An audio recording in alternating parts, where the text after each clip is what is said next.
Welcome back to the Gentleman's Gazette and our series on bespoke shoes. If you're just joining us in the middle, we have the whole playlist, so check that out. In this video, we're whimsically wandering in the wonderful world of welted shoes as Amara stitches the welts to the uppers, adds the shank and the cork filler, and attaches the insoles.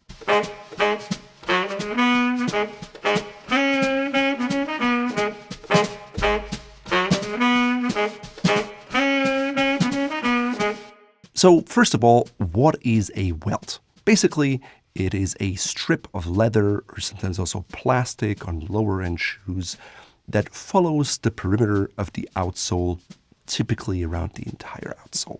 It is also stitched to the uppers. Now, in general, welted shoes are what you find in classic menswear. They're typically more water resistant, more comfortable, and easier to resole. The most well-known welted shoe is probably the Goodyear Welt, which is a staple in a classic style gentleman's wardrobe. Then there are also hand-welted shoes and Norvegese welts, so there are many different types of welts. Now, a welt can be made in two basic ways. One way is to have a straight welt that is then added to the shape of the shoe. The other part can be a belt that forms the outline of the shoe from the get-go. Bespoke shoemaker Amara Hark has found that a curved welt takes more time to produce and also wastes more leather. For her, straight welts work just as well and are more efficient, so that's what she used for this pair of bespoke shoes. So she starts out with a straight welt, which she then makes wet so it becomes much more malleable, and she can form it to the perimeter of the outsole. Really, you can see how the welt molds into the desired shape, no problem. It's amazing how this, all of these leathers that are fairly stiff really become malleable when they're wet. Now in a factory, they work with pre-made welts. Amara actually made that welt out of leather. When she did so, she left a groove that will later serve as a reference point. It also protects the thread. As we stitch here, we're gonna hit that groove. If I do my job well, nice. I should be coming out through that groove. Consistent. Yep, and also so that the thread will lay flat inside there and be protected within the leather. So how is the welt applied? Amara roughly measures the welt by laying them next to the shoe. Basically, she's checking for the right size. She then skives the ends of the welt. Why? Well, that way they'll feather or transition very smoothly into the heel block. Obviously, it's pretty hard to sew without a thread. So Amara readies the waxed thread, and she actually waxes it, which is quite cool. Now, the thread that she uses is pre-waxed, but she even adds more wax. Some shoemakers also make their own thread. Now, why wax a thread in the first place? It makes it more water resistant, more durable, and less prone to stretching. It's also pretty hard to sew without a needle, and Amara goes with needles that are designed to be used for cowboy boot making. The needles are actually made by a cowboy boot maker out of Los Angeles. Yeehaw!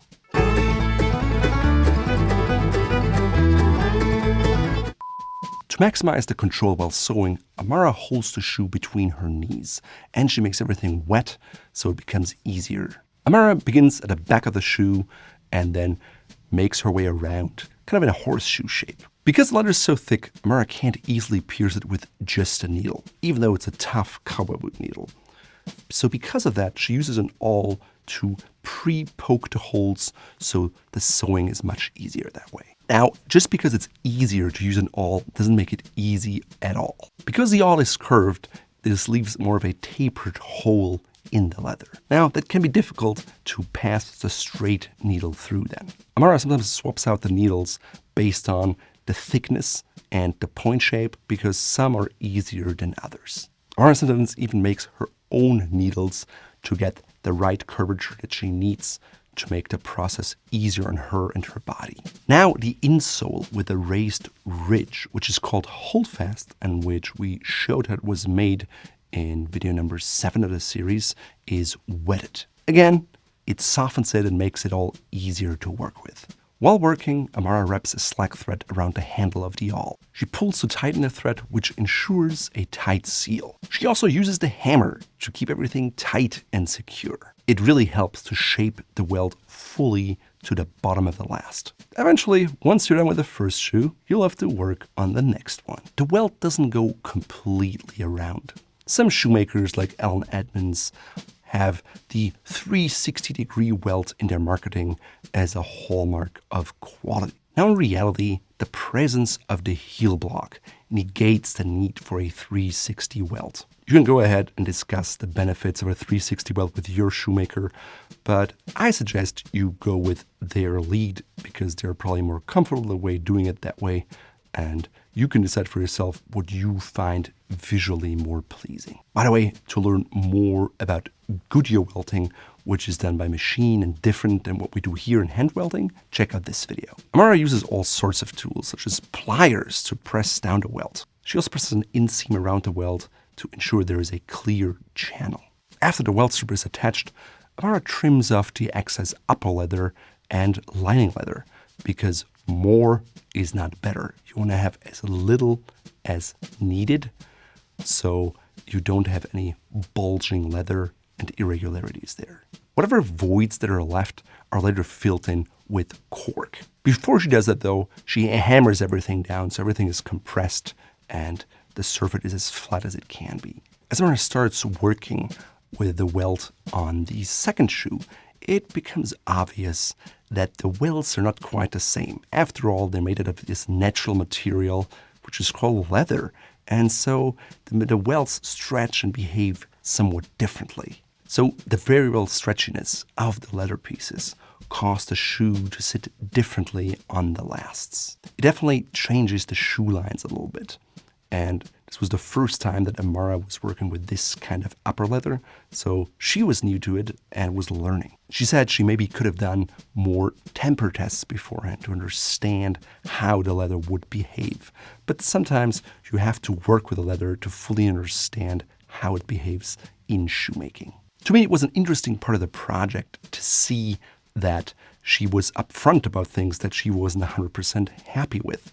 I knew she already had redone one upper because the leather behaved differently, and after all, the main goal of this shoe was to produce this video series. Of course, it's nice to take home a wonderful pair of bespoke shoes, but I also did not want to take advantage of her in the sense that I wanted to have her redo the shoe over and over and over again, thus leaving her with very little profit. I'm learning on every pair, and every pair gets a little bit better, but that means that there's room for improvement as I go on. I like that attitude. And if you think about it, with every pair, a shoemaker gets better. So as they progress, they have more experience, more knowledge, you get a better final product, and therefore the price also goes up, which makes perfect sense. Now that the welts are done, it's time to prepare the heel areas. That means the heel has to be prepared for pegs that will eventually help to keep the heel block securely fastened to the shoe. That also means she has to remove all the nails with a tack pull, otherwise the shoe would remain attached to the last and it would be much harder to get the last out later on. Also, any nails that are left behind could interfere with subsequent work, so it's better to remove those. So of course there's some more loose excess leather which is then glued down so Amara can work more properly with it. As Amara builds up the heel in layers of leather, which is a traditional way to build a heel, she uses wooden pegs to hold everything together, not nails. Some people use metal tacks instead, but Amara likes to use the peg because if one peg ends up on top of each other, it's not a problem. It still works. Versus with metal on metal, it's not usually a good idea. Now, before Amara can hammer in the pegs, there needs to be a peg hole, which is made with a pegging awl. While most shoes today are sewn and glued, pegged shoes have traditionally been a very popular method to make shoes. In fact, the Holzgenagelte or wooden pegged shoe is a popular model in Austria to this day. Some other shoemakers use wooden pegs often in the whole midsection of the shoe to create a strong supportive area there. Also, when shoe production was first industrialized, shoe pegging machines predated shoe sewing machines. Today, wooden pegged shoes are definitely more exotic than, let's say, Goodyear welted shoes. As Amara makes the peg holes, it's really important to have a good feeling of how deep the hole has to be. If it's too deep, it goes through the insole and leaves unsightly marks. If it's not deep enough, the peg doesn't really hold it together. So it has to be just right. If any pegs do protrude, they're removed so the wearer doesn't feel them. Now the shank has to be added. The shank is a material in the midsection of the shoe, in between the insole and the outsole. It supports the foot and structures the lower portion. The idea is that the shoe doesn't flex in the area where the shank is inserted. There's some shoes that don't have shanks, but typically they end up being rather flexible, and I definitely like to have a shank in my shoe. I like the added stability of it. Now in cheaper shoes, oftentimes the shank is made out of plastic. They can also be made out of wood or very stiff leather, sometimes also metal. Every shoemaker has their preference and reasons why they will use one over the other.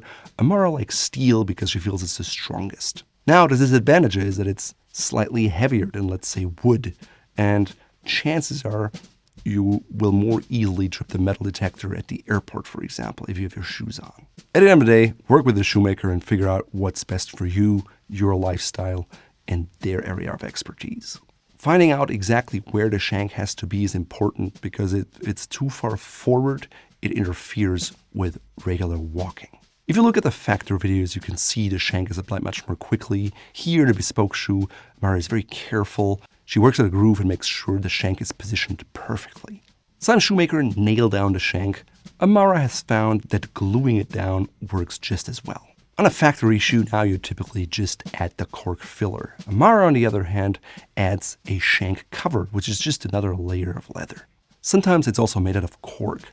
Now in this case, Amara opted for leather because she knew she wanted to make a fiddleback waist, so having a stiffer material there made it easier to create a pronounced fiddleback shape later on in the shoe. Of course, to get the size and the shape right of the piece, you work with a pattern. So after Amara creates the paper pattern for the shank cover, she presses in the cavity to see if it'll be right. It's a new form of pattern making, but very effective. Yeah, it's called very direct patterning. Now, because we want that fiddleback waist, she uses outsole leather for this shank cover. If you weren't interested in a fiddleback waist, you could also do it from a softer leather, such as the insole leather. Some shops use pre-cut planks, but Amara prefers to make it bespoke, so it fits exactly the way she wants it to. To glue on the shank cover, the leather is roughened up, then glued, added, trimmed, and made sure that everything looks neat. Now it's time to add the filler later, which is typically made out of cork. Why? Well, cork is a wonderful natural material that comes from the bark of trees. I've once seen it harvested in Portugal, and it's a very interesting process. Not only does it naturally cushion the foot, but over time, your foot will also push its shape into the cork, which will make it feel much more custom, so to speak. Now there's two ways to add the cork. One is to have actual cork board that is cut to size, or you can use a mixture of fine pieces of cork that are held together with glue. It's called a paste. Some people also call it spreadable cork. And Amara has worked with it in the past, but didn't like it too much, so she decided to go with cork board. Typically, hot cork filler, paste, or spreadable cork is what you find in a factory shoe. I've never seen factory shoes that had cork board. I have seen bespoke shoes, though, that have cork board. I know, all you Trenton and Heath fans would love to see her spread that oatmeal, but at the end of the day, it's each shoemaker to their own. Or some of y'all like to say, oatmeal. In my mind, I like using the more expensive cork board for a bespoke shoe. And no, this is not just any cork board, but something specifically designed for shoes and shoemakers. The density is apparently just right. Now again, if you're really lightweight or really heavy, maybe you'll have to adjust it, but your shoemaker will have an idea of what works. Now, interestingly, Amara just cut the cork into a rough shape, then glued it in at the top, hammered it in, and trimmed off the excess rather than trying to get it just right from the get-go. This way she ensured that we definitely have enough cork, especially over the fiddleback waist area, and we don't come up short and have to redo the entire thing again. Again, because of the fiddleback waist, she glued in and hammered another filler layer around that shank area so it comes really down and you have that more pronounced fiddleback area. To create smooth, attractively styled areas for the outsole to sit on, Amara works the cork and leather layers on her sanding machine again. Back to the daily grind of the finisher. And afterwards, she even does some more fine handwork to make sure everything is the way she wants it to be. Now, because my shoes don't have a 360 welt, Amara uses something called heel seats to fill in that area around the heel. Heel seats basically cover the area before the heel block is attached. They level everything out because obviously the last is rounded and not straight up. It just creates an overall better look. And the heel seat will sit very close to the upper leather.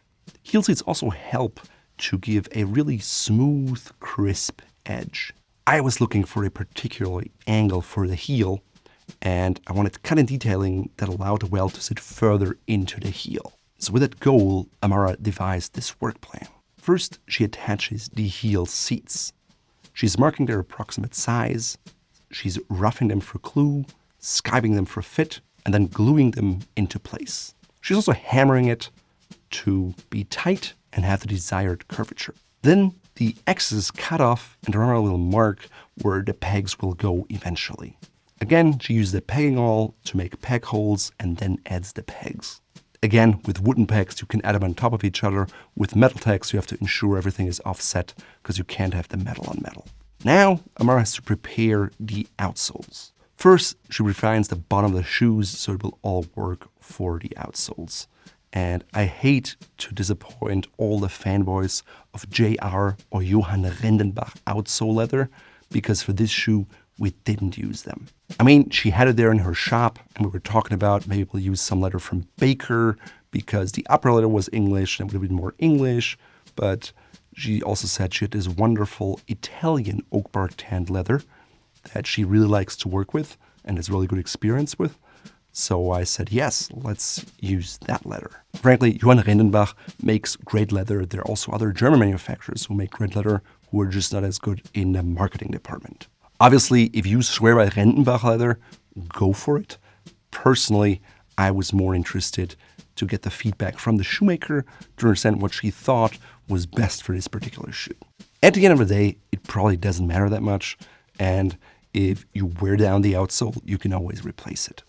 And typically, bespoke shoemakers are happy to replace the outsoles and work on the shoes that they made themselves. They'd probably be horrified if you just bring them to any cobbler to do that kind of work.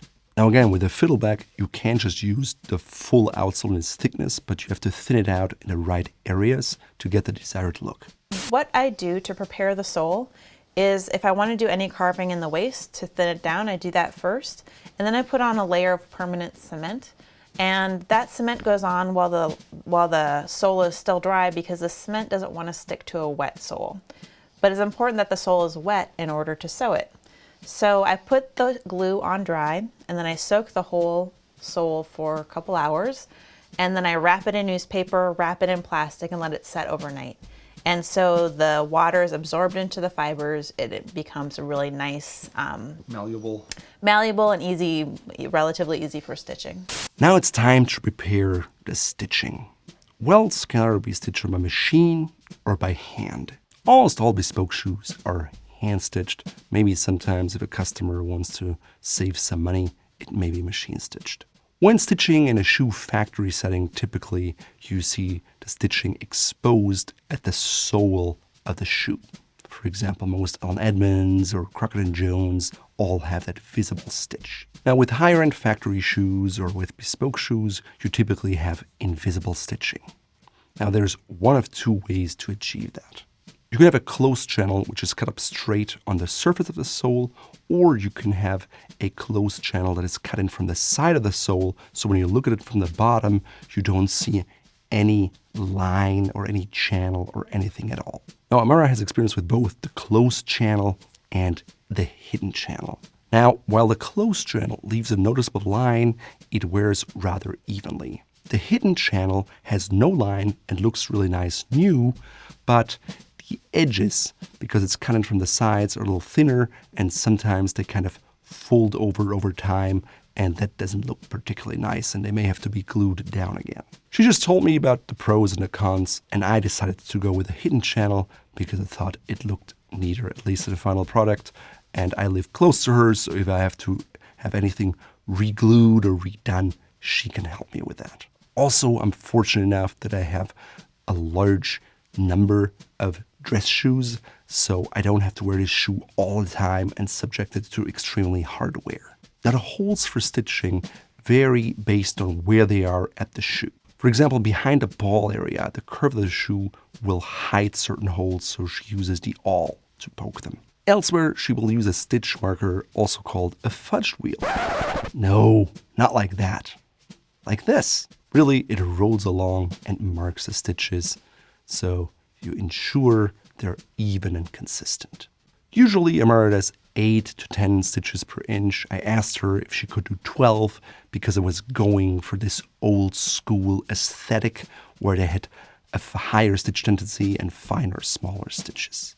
Obviously, extra work increases the price, and some shoemakers charge more, others don't. Just talk to your shoemaker and see where they're at in terms of stitches and stitch density. Now, before the stitching can begin, the outsole has to be attached to the shoe. Of course, Amara returns to the vent hood as to not inhale all the glue fumes. She also uses a hand roller to make sure there's no air and everything is properly adhered.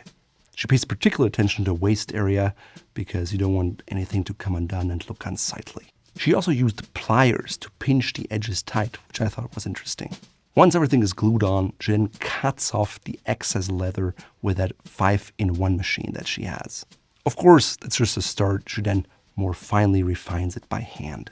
Then the sides and bottoms are wetted again for malleability and softness, otherwise it's much harder to get the needle through.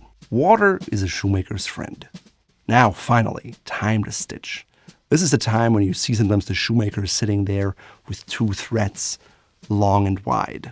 To mark the stitches, Amara uses the fudge wheel, and to make it more efficient, she heats it up so you can really see the marks. She also lays in stitch markers, and then makes slits for stitches for the invisible stitches. She wets them again before opening the channels and then cutting in a groove. She uses her awl to double check where everything will come out and that it will work. With a thimble to protect her finger, Amara begins the stitching. I think you were there for all this, Chris, right?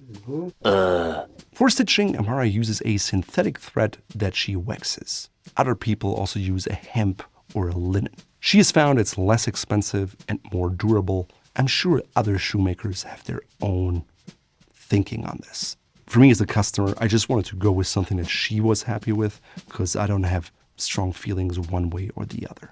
If it's more durable though, that's a good thing. When stitching, the awl is used to pierce the holes so it's easier for the needle to go through. And the holes also serve as a guide to where the stitch is going to go. It also ensures that everything looks proportional and neat. To ensure a tight and secure stitch, everything is tightened after each stitch and not just continued. Amara also continuously applies water to keep everything soft and malleable. It's annoying because the moisture level has to be kept constant or similar. But then this leather apparently gets water stains, which is a nightmare. Frankly, hand stitching is really hard on a shoemaker's body, and it's a long, tedious process. When I was in London, I was visiting this Japanese shoemaker, and he was about to stitch some soles, and he was really a quiet, gentle man. And I asked, how is he feeling? Does he feel like, is he ready? He's like, no, I don't feel good about this at all. And I was like, oh, really? They look so beautiful. He's like, yeah, but I don't feel good about this at all. And I was like, oh, really? Why don't you feel good? He's like, sole stitching. It's not fun. Really not fun. And I said, why don't you like it? And he's like, it's so slow. So slow. Especially at this stitch density, I think it may have driven her a little crazy. Hey there, 12 stitches per inch. Looking fine. Blowing my mind. Oh my God, Chris. Oh my God. It's so bad. Serenity now, serenity now. Serenity now, but insanity later. Serenity now, insanity later. Now all that work is tough on a needle too. What happened is that the needle split. So, I have to fix it. She sharpened the needle with a sandpaper. Finally, when she's done with all the stitching, she uses the hammer to seal that side-in cut so everything looks neat from the bottom. Then finally, the excess thread is cut off and it's completed. But wow, the sewing took about 3 hours. But the results speak for themselves. Now, with the outsoles attached, the sewing done, the shoe looks almost complete. But in our next video, you'll see how the heel is built and how the shoe sole is shaped.